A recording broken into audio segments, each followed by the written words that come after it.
So good morning all. Shall we start now? Is my screen visible? Yes, ma'am. Yes, ma'am. Yeah, okay. Am I audible properly? Yes, ma'am. Yes, ma'am. Okay. So today we'll start with, do you have any queries regarding last classes? In last classes we have seen what are transducers, sensors, what is the difference between transducer, sensor, classification, then generalized measurement system, then some statics characteristics like accuracy, precision, reproducibility, etc., hysteresis, input impedance, output impedance. So shall we move ahead with transducers now? If you do not have any problem, we'll start with displacement measurement, the transducers which are used for displacement measurement. So displacement can be displacement, it can be position of a particular thing which you want to measure, where it is located, or it can be a motion. So there are different types of transducers which are used for displacement. Now we talk about potentiometric transducers, then we will talk about in potentiometric transducers. If you must have seen in a laboratory, or if you must have seen in some electronic circuits, or in radio, or in any old circuits or maybe working circuits, you must be seeing this type of devices. Few they look like this, few they look like this, few they look like this. So these are called as here, these are called as variable resistance, variable resistance, or it is called as potentiometer. Potentiometer means you have fixed resistance between these two terminals, between n terminals, and this one is this one is different. So if you are connecting this, if you change this position by moving this, here there is a screw type thing, there is a groove. So if you move this thing with screwdriver, then the resistance between these two terminals and these two terminals will be changed, but the maximum resistance between n terminals will remain same. So this is called as variable potentiometer or variable resistance or potentiometer. Now if you see this also, here there is a chance to move the change the resistance. So resistance between first two terminals and second and third terminal will be changed.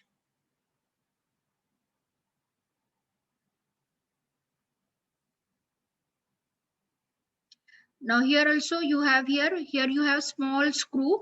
By wearing this screw, you are varying the resistance between first and second terminal and second and third terminal. Here you can see here easily there is a slot or groove.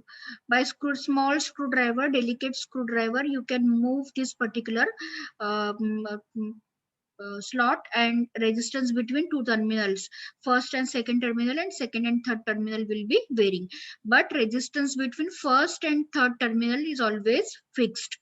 So when you go to the market, when you ask that 10K pot, 10K means it is 10 kilo ohms, pot means potentiometer. So 10K pot means maximum resistance between first and third terminal will be 10 kilo ohms.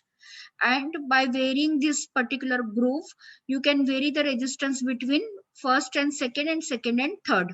So suppose if it is adjusted in middle, then the resistance between first two terminal will be how much? If it is a 10 kilo ohms pot, then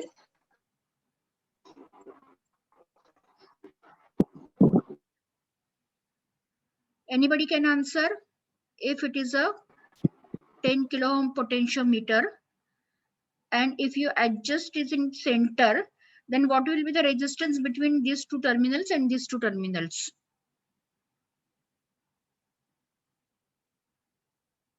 Ma'am, 5 kilo ohm. Yeah, 5 kilo ohm. Good.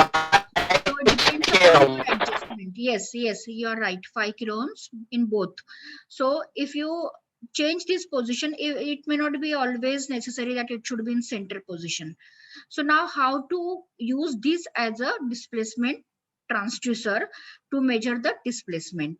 That is our job. So if you see the principle of potentiometer, when we draw the electrical diagram, it is the variable resistance. Now these two terminals, they are having fixed resistance, and this particular wiper or slider which you will vary, and accordingly the resistance between this point and this point will be different, and resistance between this point and this point will be different. But if you are working in the circuit, then you cannot measure resistance directly. So what do you measure there in circuit? In current, in working circuit, you measure the corresponding voltage, because current will be same, and the current flowing through some X resistance will give you the voltage accordingly, and current flowing through some X resistance will give you voltage accordingly. So this is the linear measurement. So where will you connect your displacement?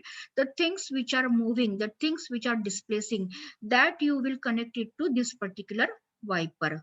So according to the displacement, the position of this wiper will change. And if the position of this wiper will be changed, then you are applying, this is the fixed resistance in N terminals, and you are applying fixed input voltage. But depending upon this particular position of the wiper or slider, the output voltage will vary. Why? Because the resistance of this particular branch will be different. So by knowing the change in the output voltage, or by knowing the output voltage, you can come to know that how much is the change in the resistance, and and accordingly indirectly you will come to know that how much is the displacement. So why it is called as linear? Because it is, the wiper is moving linearly. So if 2 volt, if maximum voltage is 10 volt, and if 2 volt is generated at this, then the remaining 8 volt will be available over here. If it is 3 volt here, then remaining 7 volt will be available over here. So why this 3 volt will be there? Because your wiper must have been in position that the resistance value and current value is giving you the voltage 3 volt. So this is called as linear translational, or linear transformer, or linear transducer, or linear potentiometric transducer. So both are potentiometric transducer, but this is linear and this is angular. So here it is showing you the angular. The change in the voltage or the change in the resistance is not linear. It is angular. So where will you connect your displacement part? You will connect your displacement part. The things which are moving circularly, you can use angular transducers over there. So you will connect the thing which is moving to this particular wiper, and accordingly the wiper will slide onto this particular ring. So if the end resistance, the resistance between end terminals is fixed, and if you move the wiper accordingly, according to the displacement, then it may take this position, it may take this position. So here the resistance will be different, and hence the output voltage will be different. Here the resistance will be if you move it to here, the resistance will be different, and hence the output voltage will be different. So you will come to know that how much was the angular position which has been taken place. So how do we use these displacement transducers? Either you can use linear potentiometer or you can use angular potentiometer. And these are resistive types of transducers. Why resist? Because the resistance is going to change. So by change, you can, if you are not using in the circuit, then you can directly measure the resistance. But if you are using in the circuit, in one form of the, in one arm of the resistance bridge, then you will measure the change in the voltage. Is it clear? This is linear. Yes, ma'am. Yeah, this is measuring linear displacement, this is measuring angular displacement. So we, all of us must have been studied this potentiometer, but now we are using this potentiometer as a displacement transducer, because it is converting displacement into change in the resistance. So that's why it is converting one form of energy into another form. So that's why it is called as transducer. So we'll move further with another type of transducers. These are variable capacitance. Now previously we have seen variable resistance. Potentiometer is nothing but variable resistance. Now here we are talking about variable capacitance transducer. So now the name suggests variable. What is varying? Capacitance.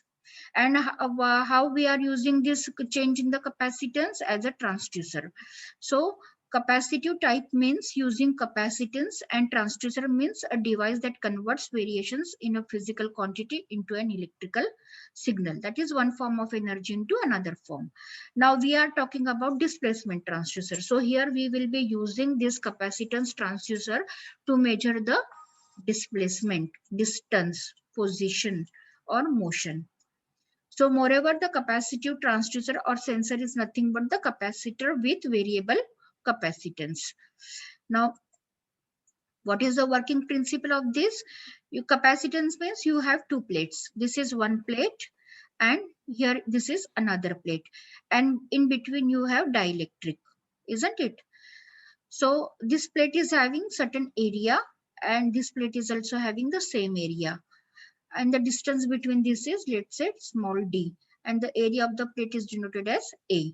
So how do we measure the capacitance between two plates? We measure the capacitance as epsilon A divided by D. That means epsilon is nothing but the permittivity of the dielectric. Dielectric is used in between these two plates. So depending upon the material, the dielectric will vary. So epsilon is nothing but the permittivity of the dielectric. and A is nothing but the area of the plate, which is identical. Area of both the plates should be identical.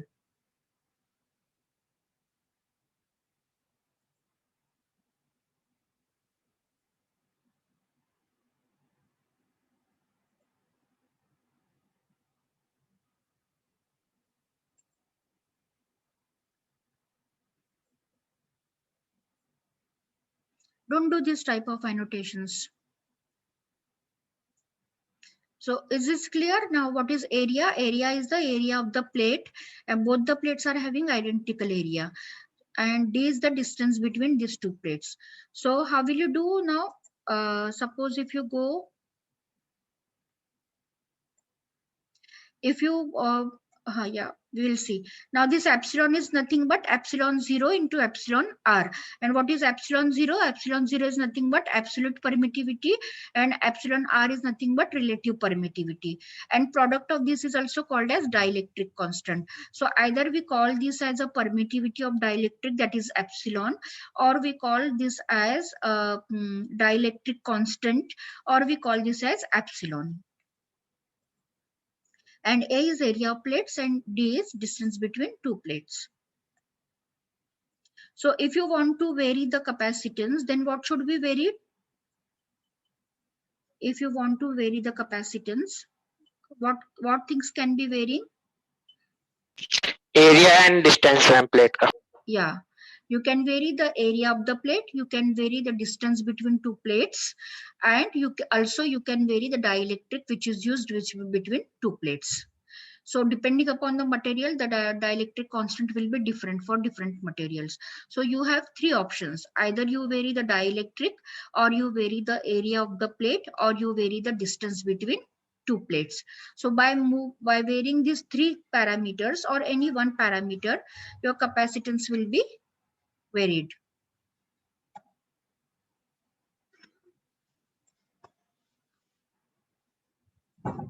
So it is clear. By changing area of the plates of capacitive transducer, you can change the capacitance, or by changing the distance between two plates, like here you are changing the area of the plate, here you are changing the distance between two plates, and here you are changing the dielectric between two plates. So by varying either of these or all of these or two of these or any one of these, you can vary the capacitance. So how do we use this in displacement measurement? In displacement measurement, you keep one plate fixed. One plate is going to be fixed, and the another plate is connected to the thing which is moving, which is displaying, which is doing displacement. So according to that displacement, the distance between these two plates will be varying. Because this plate will move, and because this plate is moving, the distance d will move. So you have the option of connecting one, you can put one plate fixed and one plate is connected to the moving object. So by knowing the change in the capacitance, now change in the capacitance cannot be measured like that only. So you have to use tank circuit, or you have to use it in AC circuit, which is measuring the frequency. So the frequency will be inversely proportional to the capacitance. So if the capacitance is increasing, the frequency will decrease. And by knowing the change in the frequency, you will come to know the change in the capacitance. And why there was change in capacitance? Because there was change in capacitance because of moving object. The object was displacing, and that's why there was a change in the capacitance. So same, this type of principle, where do we use these capacitive transducers? We use capacitive transducers in microphones, in semiconductor industries, and in detecting dynamic motions. I will stop sharing and I will reshare it, because these annotations then will go.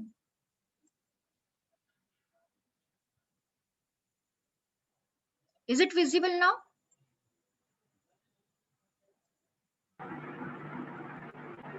Yes, ma'am. Yes, ma'am. Yeah. Let me change the annotations, disable the annotations, so that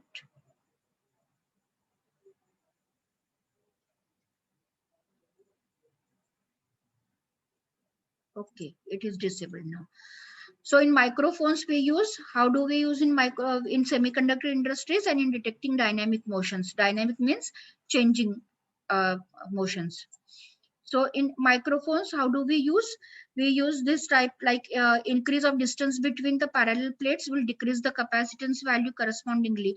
And this transducer is used to convert the value of displacement or change in pressure in terms of frequency. The same principle, the same what we were talking. We are connecting this capacitance to the tank circuit and we are measuring the change in the frequency. Now this the same is described over here, the tank, how do you use, because you cannot directly measure the capacitance.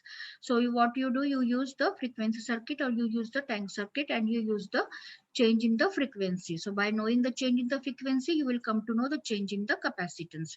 And why there was a change in the capacitance? Because there was a change in the distance of a diaphragm or the static the plate, the distance between two plates of the capacitance, because one you have kept fixed.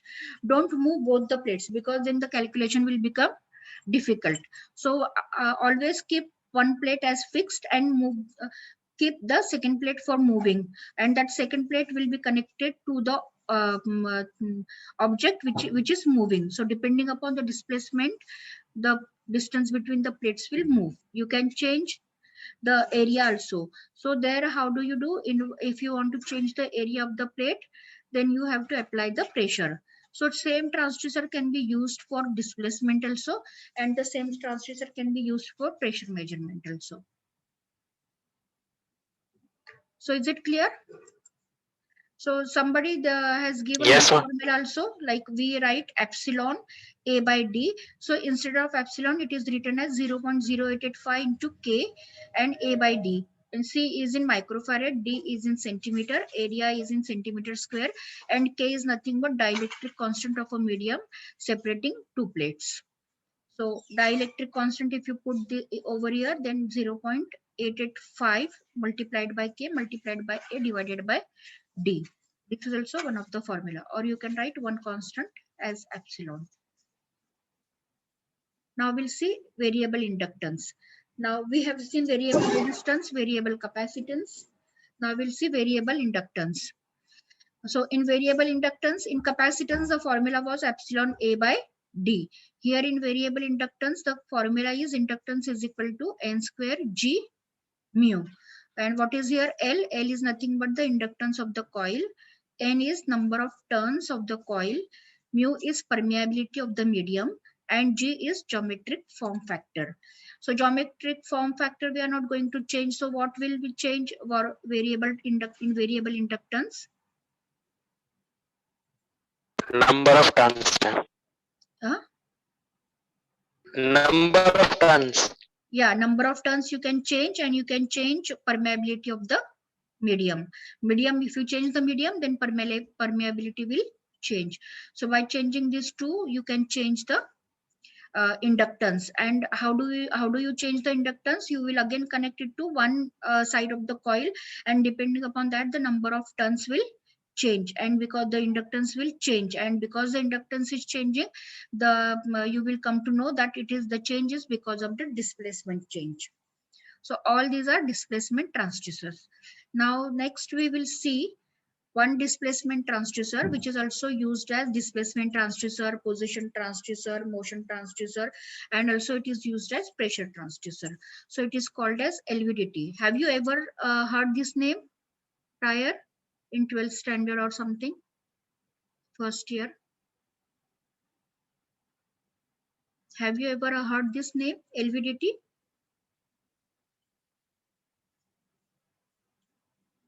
Anybody can answer? Do you know what is LVDT? Yes, ma'am. Linear variable differential transducer. A linear variable differential transformer. See, we are studying this as a transducer, but this T is not transducer. So don't make mistake when you write, when we ask the full form of LVDT, then student they say linear variable differential transducer. It is not transducer, though LVDT is transducer, but the full form is linear variable differential transformer. So now As the name suggests, linear means there is some linear change. Variable means it is varying. And what is varying? Differential, and where it is varying? Differential transformer. That means you have differential transformer where your output voltage is varying, which it is varying linearly. So now how it is varying, that we'll see. What is the principle of this linear variable differential transformer? It is not transducer, it is transformer. Just make a change, just see that this is a transformer. LVDT is nothing but linear variable differential transformer, and the principle on which it is working is mutual induction. The displacement, which is non-electrical energy, which is converted into an electrical energy, and the differential transformer is passive inductive transformer. So how it is connected, we'll see this later on, little bit later. This you must be you do you know what is this? These are nothing but differential transformers. Here you have core in between. Here it is a primary, this is your primary winding, and these two are secondary windings. This is a construction like cross-sectional view. This is a secondary one, and this is secondary two. So these secondary windings are connected in such a way that they are when your core is in center, they produce equal voltage, but they are connected in they are in opposite phase. So opposite phase means the same voltage will be induced over here because they are identical. The coils are identical in number of turns. So this will produce X voltage, this will also produce X voltage. But because they are connected in out of phase, so X minus X will be 0. So when your core is in center position, exactly at center, then your output voltage, output between these two secondary, the difference voltage between these two secondary is 0 volt. So how to understand it a better way? This is your primary. Now at primary you apply your AC input. This is your core in between. Transformer, because it is transformer, so you must be having core in between. And at secondary you have two windings, and these two windings are connected in series opposition. Series opposition means they are out of phase, but they are identical in number of turns. So ES1 will be the voltage induced in this secondary, and ES2 will be the voltage which is induced in another secondary. But if your core is in between, exactly in center, so this will be having both the secondary will induce the same voltage. ES1 and ES2 will be same, but because these are connected in such a way that in opposite phase, so the output voltage between these two terminal will be ES1 minus ES2, that is 0. Understood? When your core is in center position. Is it clear? Whatever Yes, ma'am. Yeah, whatever may be your input voltage, because at secondary it will generate, maybe here X will be generated and here also X will be generated when your core is at center position. So X minus X will be 0. So your output will be 0 when your core is in center position. Now this is the arm where you will connect your object which is moving, which is displacing, which is giving you displacement. So when this is connected to this particular arm, because of that displacement, your core will move. And because your core will move, now it will not be exactly in center position. So if it is not exactly in center position, then the voltage induced in both the coils will be different, because though the number of turns similar, but because the position of the core is such that it may be more towards left or it may be more towards right, but it will not be in the center. If it is more towards left, then ES1 will be greater. If it is more towards right, then ES2 will be greater. So depending upon the position of the core, the output voltage will vary. And How do you know? By measuring that output voltage, you will come to know that there was a change in the core position, but this core position change was because of the object which was moving, which is attached to this particular arm, to this particular core through this arm. Is it clear? Is the functioning Yes, of ma'am. LVDT? Yeah. So LVDT is nothing but linear variable differential transformer. Correct. Don't go with this transducer. This is just by mistake. This is linear variable differential transformer. So is the principle is clear? So if you see that, Yes, ma'am. yeah, if this is just showing you that when the core is in normal position, center position, then ES1 and ES2 are exactly equal. So the output voltage is 0 because it is ES1 minus ES2. When it is moved to the left of null position, then ES1 will be greater and ES2 will be smaller, because your core is at left position. So ES1 minus ES2 will be some positive voltage, some voltage. Then suppose if you move it to the right position, then ES2 will be greater and ES1 will be smaller. So it will be ES2 minus ES1 because your core is at right position. So depending upon the displacement, your core will move, and depending upon your core position, the secondary voltage will be different. So this is just the diagrammatic representation of all these three conditions, like because it is varying linearly. So that's this graph is showing that it is varying the change is linear. So that's why it is called as linear variable differential transformer. Clear? So if you want to measure pressure, then you will apply pressure at this particular end. So because of the pressure, also because of displacement, also the core is moving, and because of pressure also the core will move. The same transducer can be used as for displacement measurement, and the same transducer can be used for pressure measurement. So what are the advantages of LVDT? Linearity, infinite resolution, high output, higher sensitivity, then rigidness, less friction, low hysteresis, low power consumption. And what are the disadvantages? Large displacements are required for appreciable differential output, because if the displacement is very, very small, then the output voltage is very negligible, which you may not be able to sense it properly. So that's why you need large displacement. Where you are measuring large displacement, that time the differential output is measurable. Then they are sensitive to stray magnetic fields also, but shielding is possible. You can avoid this disadvantage by shielding, because if you are not shielding it, then there may be chances of getting stray magnetic field, and because of stray magnetic field, the output voltage may vary. But if you apply shield, then this problem can be overcome. Then the receiving instrument must be selected to operate on AC signal. You must have seen, because it is a transducer, so you will not be able to operate it on DC voltage. So your input should be AC and your output is also AC. The dynamic response is limited mechanically by the mass of the core and electrically by the applied voltage. And temperature also affects the transducer. There can be change in output voltage because of the temperature change. So is it clear, LVDT? And applications, where do we use LVDTs?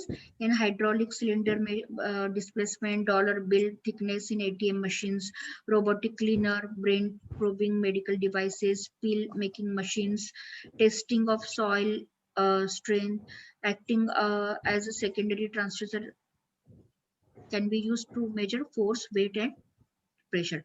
Because if you apply the displacement, if you apply the force, if you apply the weight, if you apply the pressure, the core is going to change the position. And because the core is going to change the position, the secondary voltage, the difference between ES1 and ES2 will be different. So clear? LVDT is clear? Yes, ma'am. Yeah. So you go through this particular problem and see if you understand this, and try to understand the solution. It is given that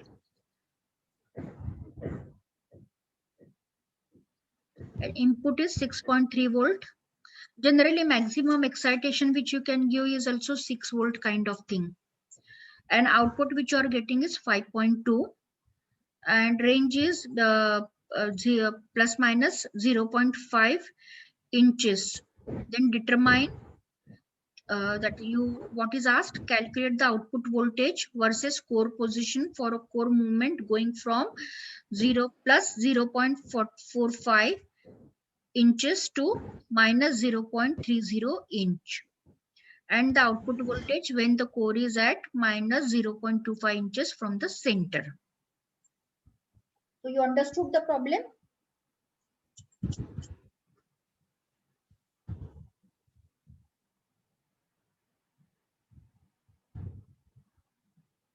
Input is given and output is also given for the range 0.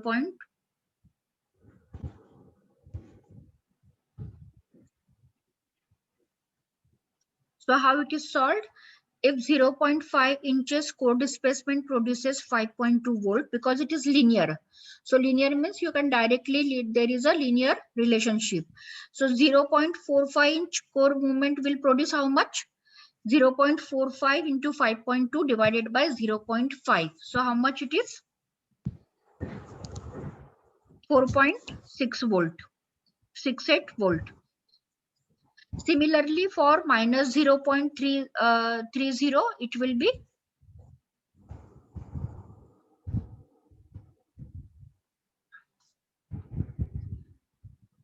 you will use 0.30. Voltage is 5.2 for 0.5 minus 5 minus 0.5 also it is 5.2, but it will be negative in direction. So how much for 0.30? It will be 3.12. 0.30 multiplied by 5.2 divided by 0.5. And if you talk about minus 0.25 in core from center, that means the core is moving towards left. So you have to show that the core is moving towards left. So distance cannot be, see, this inches cannot be negative. This is minus sign is just because showing that it is moving towards negative, so towards left direction. So 0.25 multiplied by 5.2 divided by 0.5. So it will be 2.6 volt. But because it is at the left position, that's why it is minus 2.6 volt. Is it clear? Yes, ma'am. Yeah, Yes, ma'am. distance can never be in negative. It is just a minus sign is just indicating that it is at left position, and plus sign is indicating that it is at right position. But voltage can tell you that whether if the voltage is positive, it will tell you that it is a right side movement. If voltage is negative, it will tell you that it is a left side movement. So clear, this particular example is clear? Yes, ma'am. So we will move with pressure transducer. We have already seen that the transducers which are used for displacement can be used for pressure measurement, because where you are applying displacement, there you can apply pressure, because even if you are applying the pressure, the displacement will happen. So it is nothing but pressure to displacement and then displacement to electrical quantity. So pressure measurement can also be done with the same transducer, that is resistance potentiometric transducers, capacitive transducer, inductance transducer, your LVDT, and few more we will see strain gauge. But strain gauge transducer we will see tomorrow. We will see some basics of pressure measurement. Now what is a principle? Principle is nothing but pressure to be measured is applied to a flexible diaphragm which gets deformed by the action of the pressure exerted on it. Diaphragm you must be knowing है ना, ढोल पता होगा आप लोगों को. ढोल में हम क्या करते हैं? The outer ring is constant, but it is the diaphragm is connected tightly between this ring. So if you put like put your hand frequently in and out, then it will give you some sound. Why? Because the diaphragm is moving. There is some sound because of movement of the diaphragm. And if this is a flexible diaphragm, then by knowing the position of the diaphragm, you will come to know that some pressure has been exerted on it. So this is the principle which we use for Dholak is same as used for your pressure measurement transducers. And what is diaphragm? Diaphragm is nothing but a thin flat plate of circular shape attached firmly by its edge to the wall of a containing vessel, जैसे कि ढोलक में किया जाता है. Now, what materials we use for diaphragm? We use stainless steel, phosphor bronze, or beryllium copper. It depends upon for which applications you are using. If you are using for body pressure measurement, then you will go use some different material. If you use for some other pressure measurement, then you will use some different materials. And we will see some terms also. Absolute pressure. Now, what is absolute pressure? Absolute pressure, when we call that it is absolute pressure, that means the pressure referred to the vacuum. And when we call gauge pressure, then it is the pressure referred to the atmospheric pressure. So either it is atmospheric pressure or it is called as gauge pressure, and if you refer to the vacuum pressure, then it is absolute pressure. And commonly used units for pressure are defined at 0 degrees Celsius as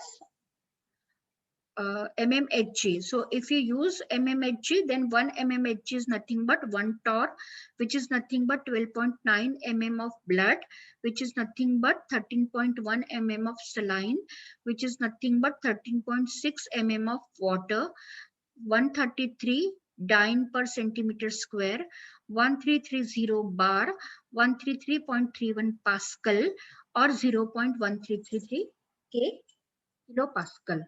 So in all these units, the pressure is being measured. You can measure in mmHg, in torr, in mm blood, in mm saline, in mmH2O, dyne per centimeter square, bar, Pascal, kilopascal, etc. But you should know the conversions. 1 mmHg is equal to this.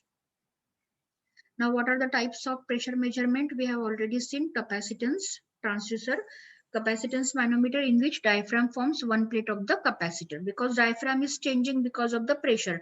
And in capacitive transducer, we use diaphragm at one of the plates. So if that, because of the pressure, the diaphragm movement, the capacitance will vary, and hence you will come to know the pressure exerted. Then differential transformer. This LVDT we have already seen. We attach the pressure at the arm, and because of the change in the pressure, the core will move, and because the core will move, there will be difference between the induced voltages, secondary voltages. And then your strain gauge transducer. Strain gauge transducer, there are two types: bonded strain gauge, unbonded strain gauge. So maybe that will start tomorrow. So by this, is it clear or everything? Displacement transducers. Yes, ma'am. If you have any problem, you can ask. Otherwise, you start writing your attendance in chat box, and you take one assignment that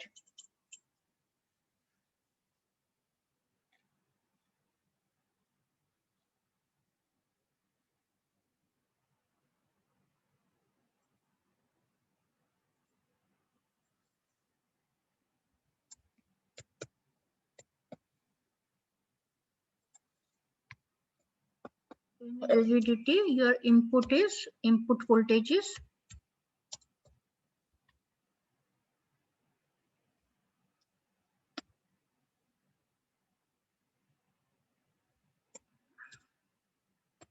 Let's say 6.5 volt, and your output voltage is nothing but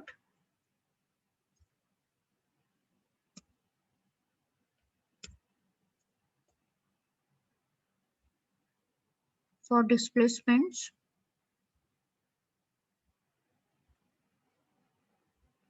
Plus and minus 0.5 inches.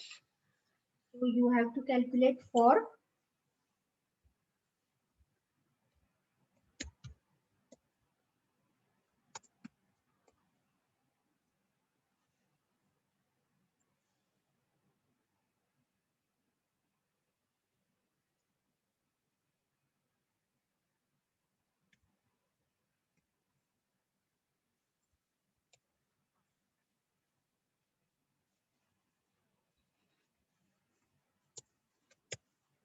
Is it clear?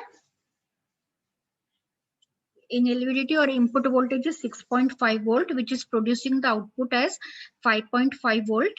And for displacement plus minus 0.5 inches. So you have to calculate the voltage, output voltage for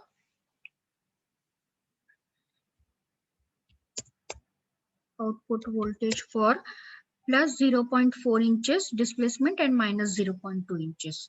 So minus means distance is not in negative. It indicates that the core is at left position.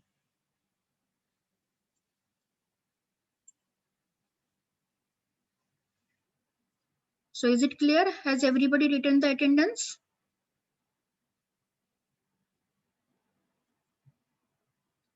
Prince, Yes, ma'am. mark the attendance and send it to me. Has everybody given the Okay, ma'am. attendance? Yes, ma'am.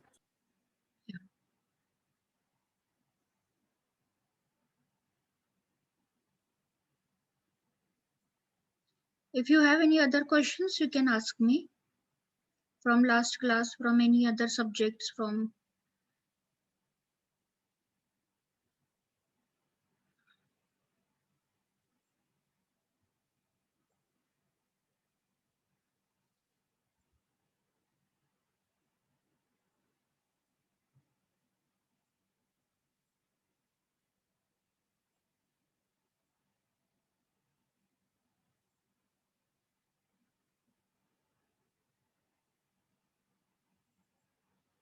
so many of you have not submitted the last assignment.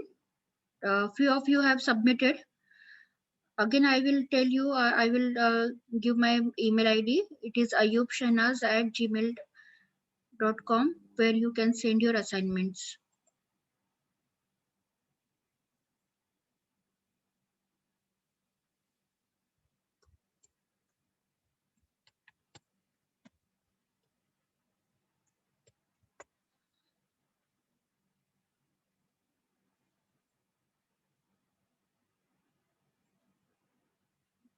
So have you taken down this assignment? So shall we stop now? End the meeting if you do not have any other problems.